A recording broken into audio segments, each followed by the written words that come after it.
आज गुढीपाडवा, हिंदू नववर्षाची सुरुवात आणि 3.5 मुहूर्तांपैकी एक असा शुभ दिवस। आजच्या दिवशी घरात नवीन वस्तूंची खरेदी केली जाते। गाडी, सोनं यांसारख्या वस्तूंची खरेदी करण्यासाठी गुढीपाडव्याचा मुहूर्त हा शुभ मानला जातो। दरम्यान गुढीपाडव्याच्या निमित्ताने आज मुंबई उपनगरासह राज्यभरात विविध ठिकाणी शोभायात्रांचं आयोजन करण्यात आलं आहे। शिवाय विविध सांस्कृतिक कार्यक्रमांचं देखील आयोजन करण्यात आलेलं आहे।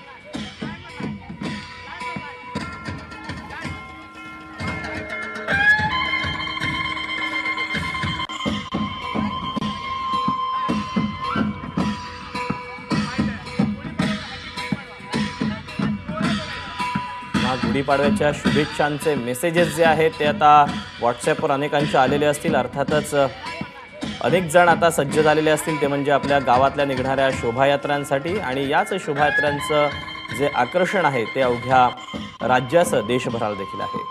आणि आपण याच शोभायात्रांच्या बद्दलचे अधिकचे अपडेट जाणून घेऊयात। डोंबिवलीच्या भागशाळा मैदानातून प्रियंका गोरड आपल्यासोबत आहे, तर ठाण्यातल्या कोपिनेश्वर मंदिरातून अभिषेक मुठाळ आपल्यासोबत आहे।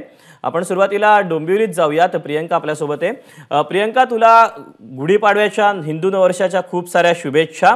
खरं तर डोंबिवली आणि शोभायात्रेचं एक वेगळंच समीकरण दरवर्षी पाहायला मिळतं।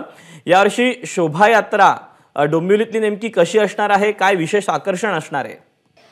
नक्कीच दीपक, तुला आणि आपल्या माझाच्या संपूर्ण परिवाराला आणि माझाच्या प्रेक्षकांना सर्वप्रथम पाडव्याच्या खूप खूप खूप शुभेच्छा। आणि माझ्या आवाजातून किंवा माझ्या बोलण्यातून तुला उत्साह दिसत असेल, आणि हा उत्साह माझ्यामध्ये आला आहे तो म्हणजे या डोंबिवलीकरांमुळे। तू पाहू शकतोस कशा पद्धतीने ही लहान मुलं, शाळकरी विद्यार्थी जे आहेत ते आता शोभायात्रेसाठी सज्ज झालेत। थोड्याच वेळामध्ये शोभायात्रेला सुरुवात होणार आहे।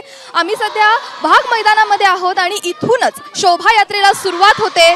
आणि त्याच शोभायात्रेच्या सुरुवातीला अवघे उरलेत काही क्षण। तू पाहू शकतोस ही मांगल्याची, विजयाची गुढी हातात घेऊन या महिला अगदी शोभायात्रेसाठी पारंपरिक पोशाखामध्ये या ठिकाणी आल्याचं पाहायला मिळतंय। खरं तर तू जसं म्हणालास की या शोभायात्रेचं वैशिष्ट्य काय आहे, वेगळेपण काय आहे, तर ही शोभायात्रा जी आहे ती 1999 मध्ये सुरू झाली होती आणि गणेश मंदिराने इथल्या ती शोभायात्रा सुरू केली होती। गणेश मंदिराच्या पुढाकाराने ती सुरू झाली होती। आणि योगायोग असा आहे की या गणेश मंदिराचा यंदाचं हे 100वं वर्ष आहे। शतकोत्तरी महोत्सव जो आहे तो या ठिकाणी साजरा होतोय आणि त्यामुळेच आजचा हा पाडवा विशेष आहे आणि या पाडव्याचं हे वेगळेपण आहे। आणि तू या ठिकाणी पाहू शकतोस, मी माझ्याच्या प्रेक्षकांना हे सुंदर दृश्य दाखवू इच्छिते।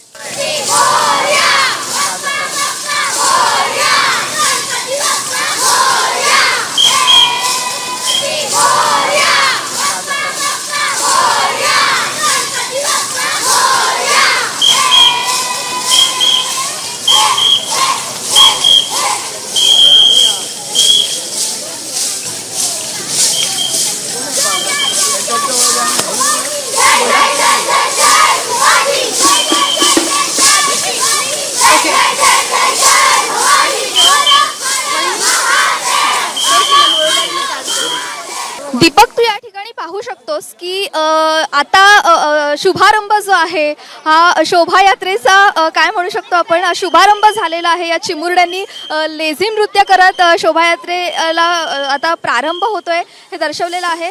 खरं म्हणजे खूप सुंदर अशा पद्धतीने ही लहान मुलं अगदी मी जेव्हापासून आले इथे 15-20 मिनिटांपासून हे सगळे विद्यार्थी जे आहेत ते या सगळ्याच्या तयारीत आहेत, कारण शोभायात्रा आता निघणार आहे। हा उत्साह त्यांच्यामध्ये दिसतोय। हा लेझिमचा ताल धरत आता नववर्षाच्या, हिंदू नववर्षाच्या स्वागतासाठी हे चिमुरडे सुद्धा सज्ज झाले।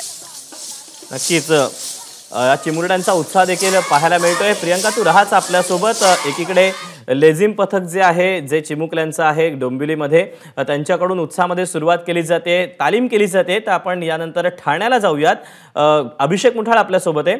अभिषेक, खरं तर कोपिनेश्वर मंदिरातून दरवर्षी शोभायात्रेला सुरुवात होते, काय यावेळेला चित्र पाहायला मिळते, काय आकर्षण असणार आहे या शोभायात्रेचं ठाण्यातल्या? नक्कीच दीपक, जर का बघायचं तर आराध्य दैवत असं हे कोपिनेश्वर मंदिर आहे, शहराचं आराध्य दैवत आहे।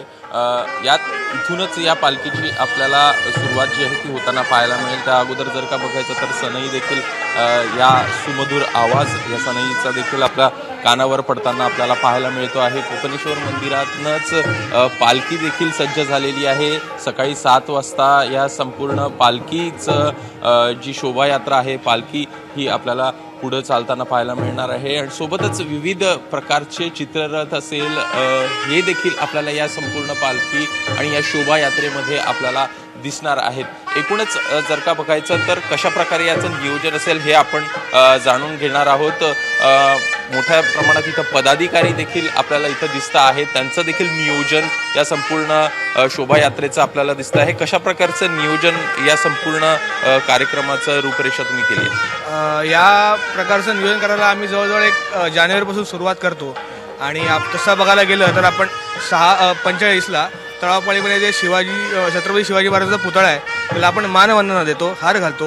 आणि त्यानंतर आपण मंदिरात येतो. मंदिरात आल्यानंतर पंचांग वाचन होतं, त्यानंतर पालखीचं पूजन येतं, त्यानंतर मान्यवरांचे असते. आपण बरोबर ठीक 7 वाजता कोपेनेश्वर मंदिरातून पालखी ला प्रस्थान होतं.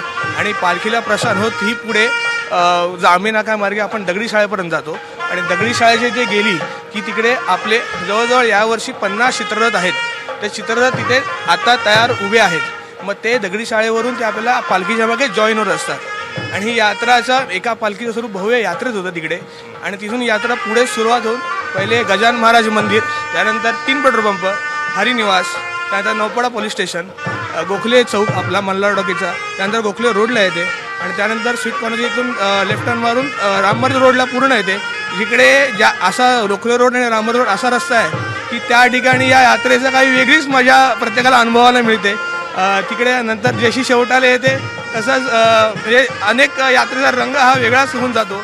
आणि जवळजवळ आपला PN गाडगिल ज्वेलर्स आहे.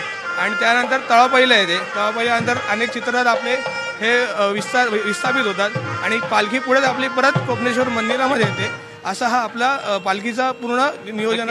हा एकूण असा प्रवास असणार आहे. मात्र त्यात मुख्यमंत्री देखील यामध्ये सहभागी आपल्याला होताना पाहायला मिळणार आहे. मुख्यमंत्री आज ठाण्यातच आहे. आणि एकूणच या नववर्षाच्या स्वागतासाठी संपूर्ण ठाणेकर हे सध्या सज्ज झाल्याचं आपल्याला दिसतंय. दीपक, नक्कीच. त्यामुळे आम्ही देखील सज्ज झालेलो आहोत की तुम्ही जे चित्ररथाचं कव्हरेज करणार आहेत, ज्या शोभायात्रांचं किंबहुना कव्हरेज करणार आहेत, त्यामध्ये काय नेमकं आकर्षण असणार आहे. तुर्तास प्रियंका आणि अभिषेक, तुमच्या दोघांचेही धन्यवाद दिलेल्या सगळ्या सविस्तर माहितीबद्दल.